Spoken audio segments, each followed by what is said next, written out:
عليكم ورحمة الله وبركاته. الحمد لله القائل له مقاليد السماوات والأرض يبسط الرزق لمن يشاء ويقدر إنه بكل شيء عليم. أشهد أن لا إله إلا الله وحده لا شريك له وأشهد أن محمدا عبده ورسوله. اللهم صل وسلم على سيدنا محمد وعلى آله وصحبه أجمعين. أما بعد، فيا أيها المسلمون اتقوا الله، أوصيكم وإياي بتقوى الله، فقد فاز المتقون. قال الله تعالى: يا أيها الذين آمنوا اتقوا الله حق تقاته ولا تموتن إلا وأنتم مسلمون.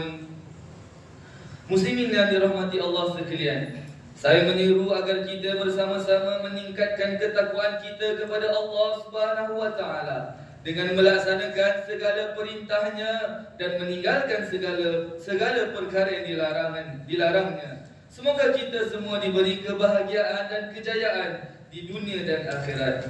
Para jemaah diingatkan supaya jangan bermain dengan telefon bimbit. Simpanlah telefon bimbit di dalam poket, memberikan fokus kepada khutbah yang disampaikan. Dan diingatkan juga agar jangan kita berborak-borak lagi bercakap-cakap ketika khutbah sedang disampaikan.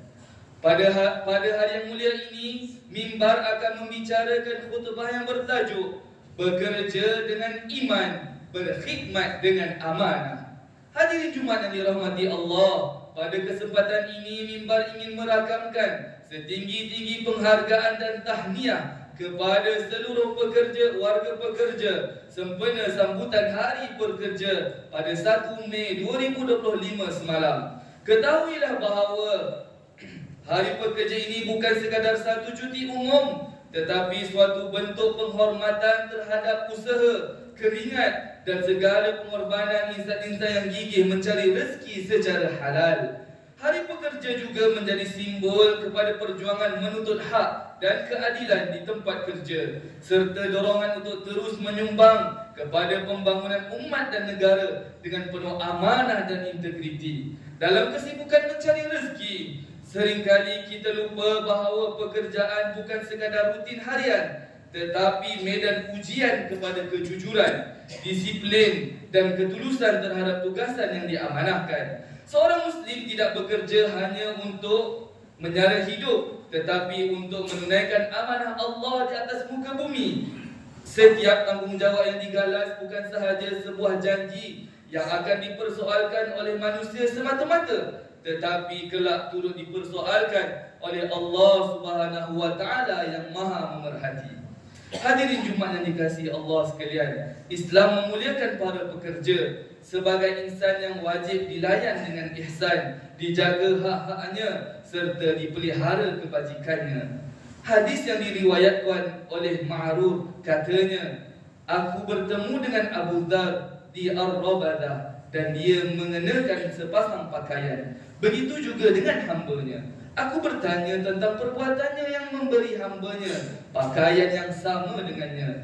Dia menjawab, aku pernah bertengkar dengan seorang lelaki dan mencela dengan ibunya. Maka Rasulullah sallallahu alaihi wasallam bersabda kepadaku, ya Aba Dzarrin, a'irtahu bi ummihi innaka mar'un fika jahiliyatun ikhwanukum khawalukum ja'alahumullahu tahta aydikum faman kana akhuhu tahta yadihi falyut'imhu mimma ya'kulu waliyulbishu mimma yalbasu wala tukallifuhum ma yaghlibuhum fa in kallaftumuhum fa'inuhum.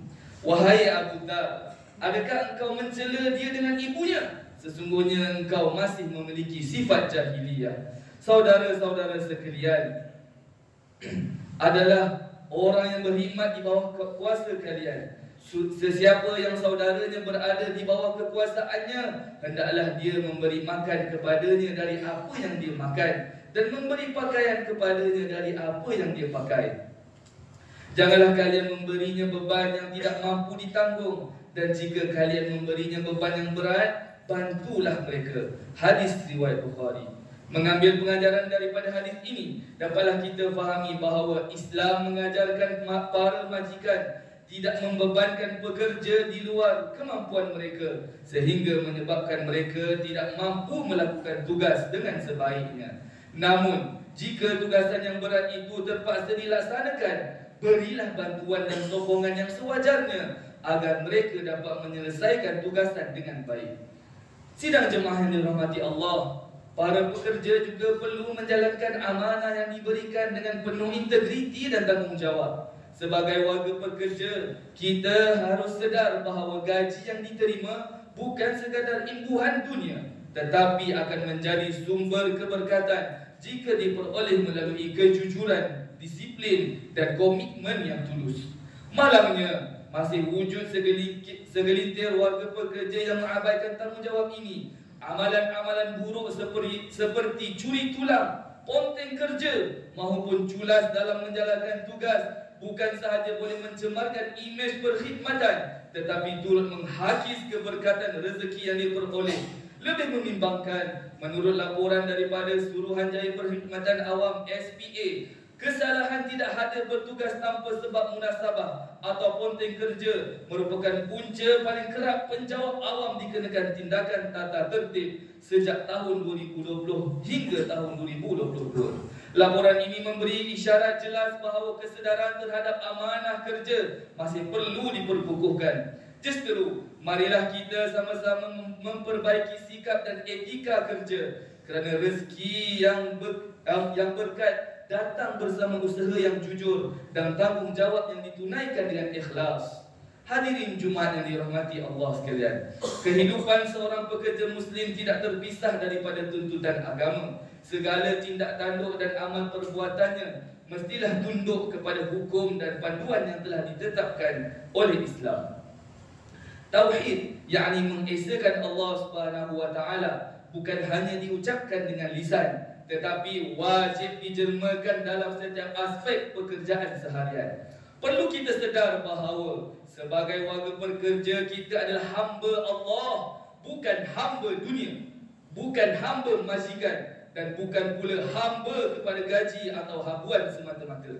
Kita juga bekerja bukan sekadar memenuhi keperluan hidup, tetapi untuk mencari redha Allah Subhanahu wa taala. Ketahuilah bahawa Allah Subhanahu wa taala Maha melihat apa yang kita lakukan dan Maha mengetahui apa yang kita perlakukan. Oleh itu, hanya Allah Subhanahu wa taala yang berhak disembah dan ditumpukan segala usaha dan penghargaan. Tiada pekerjaan yang sepatutnya dilakukan melainkan kerana Allah Subhanahu wa taala. Tiada kuasa yang mampu meluaskan atau menyempitkan sesuatu rezeki melainkan Dia, sebagaimana firman Allah Subhanahu wa taala dalam surah Asy-Syu'ara ayat 12 yang telah dibacakan pada awal khutbah, yang bermaksud, miliknya jualah anak kunci ke perbendaharaan langit dan bumi. Dia memewahkan rezeki dan menyempitkan bagi sesiapa yang dikehendakinya. Sesungguhnya Dia Maha mengetahui segala sesuatu. Sidang muslimin yang dirahmati Allah, sedarlah bahawa iman dan tauhid merupakan asas utama dalam pembentukan akhlak mulia dan sahsiah diri yang beretika. Daripada akar iman yang kukuh akan lahirnya pekerja yang jujur, amanah, sabar, syukur dan ikhlas. Dengan ikatan tauhid yang teguh, lahirnya pekerja yang sentiasa ingin bertaubat, bertawakal serta redha dengan takdir Allah Subhanahu wa taala bersama usaha yang telah dilakukan. Sebaliknya, tanpa iman dan tauhid yang teguh, hati akan mudah dikuasai sifat-sifat yang merosakkan seperti hasad dengki, dendam, tamak, bakhil, cinta dunia, gila jawatan dan lain-lain. Apabila hati telah dijangkiti sifat-sifat seperti ini, maka lahirlah pekerja yang tidak takut kepada Allah, yang sanggup menipu dan membuat penyelewengan sehingga menyebabkan ketirisan, memberi dan menerima rasuah, menyalahgunakan kedudukan dan mengkhianati amanah walaupun mereka tahu tentang hukuman dunia dan azab akhirat. Mengambil potongan dalam sebuah hadis yang panjang diriwayatkan dari Ka'ab bin Ujrah radhiyallahu anhu bahawa Rasulullah sallallahu alaihi wasallam bersabda, Ya Ka'ab bin Ujrah, innahu la yarbu lahmun nabata min suhtin illa kanatin naru awla bih. Wahai Ka'ab bin Ujrah, sesungguhnya tidaklah tumbuh daging daripada sumber yang haram, melainkan api neraka lah yang lebih layak baginya. Hadis riwayat Tirmizi. Hadis ini memberi peringatan tegas bahawa setiap rezeki yang kita peroleh daripada sumber yang haram akan memberi kesan buruk, bukan sahaja di dunia tetapi juga di akhirat. Bahkan akan menjadi sebab seseorang itu dibakar oleh api neraka. Maka sangat penting untuk kita pastikan bahawa makanan, pendapatan dan segala rezeki kita datang daripada sumber yang halal lagi berkat. Justru itu, marilah kita membina semula kekuatan diri atas dasar iman dan takwa. Jadilah pekerja yang bukan hanya disenangi oleh orang-orang sekeliling, tetapi juga dirahmati oleh Allah Subhanahu wa taala. Begitu juga sematkanlah dalam diri kita untuk menjadi warga pekerja yang berdedikasi, yang akan menyumbang kepada masyarakat dan memberi nilai tambah kepada pembangunan umat dan negara.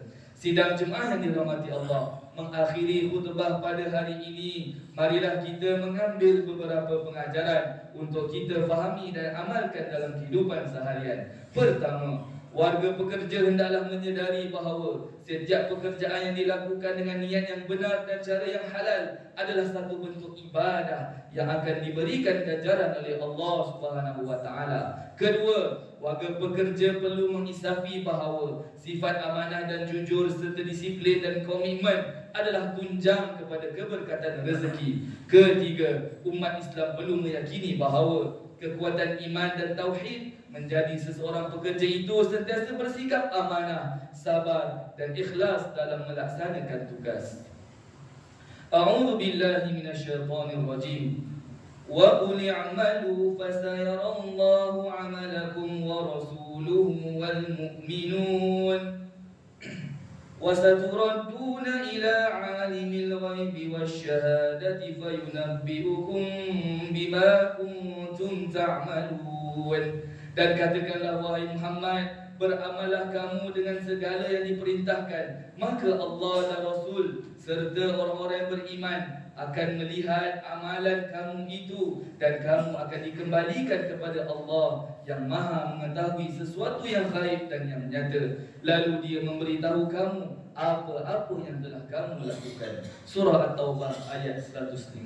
Barakallahu li wa lakum fil Qur'anil azim wa nafa'ani wa iyyakum bima fihi minal ayati wadh-dhikril hakim wa taqabbala minkum tilawatah.